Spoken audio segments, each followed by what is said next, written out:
Since the onset of COVID-19, things have seemingly been changing minute by minute, and there are still many unknowns about this virus. Professor Jeffrey Dvorkin joins us today to talk a little bit more about this. Hi, Jeffrey. Hi, Sam. How are you? How does the media make sense of things when it's still really unclear how to proceed? That is a big challenge for media when the story is ongoing without an obvious sense of where and how and if it's ever going to end.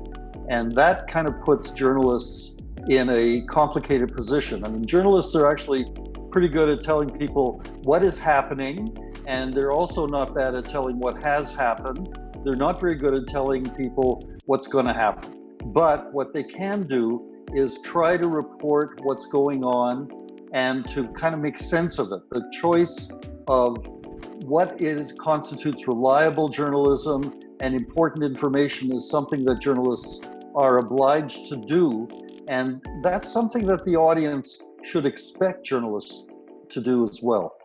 This pandemic has really changed the way that we live and the way that we work.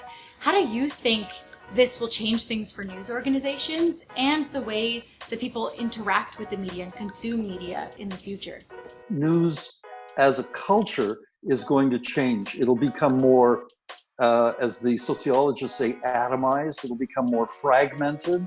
The idea that you will connect only with people online, whether it's people you're interviewing or your editor or your bosses, it's going to change the dynamic. I was raised in a slightly different era where there was that kind of personal connection with reporters and journalists and bosses, and that made for a certain kind of dynamic. If that disappears, that's going to change how journalism sees itself. It's going to see itself less as an agency of community and simply as an agency of individuals.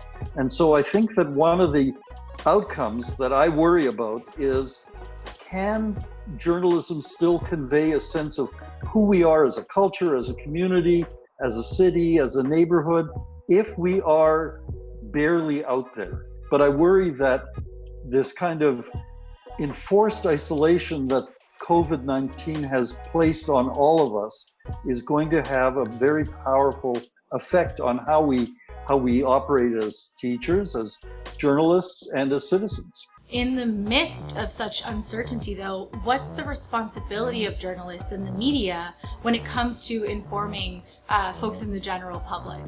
It's very easy in this time for the public to get very annoyed and confused and frightened.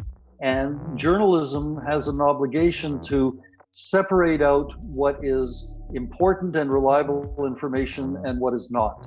And that becomes much more complicated in a digital culture where people have the right to their opinions. They don't necessarily have the right to their own facts. And that's where mainstream media becomes more important than ever. It's up to mainstream media, I think, to help the audience, to help the public figure out what is going on, what information they should be aware of, and what they can successfully and comfortably ignore because it's just nonsense. But there is a lot more nonsense floating around in these digitally intense times when people are frankly very nervous, very frightened, very fearful. How do you know is the best question that can be asked of any expert.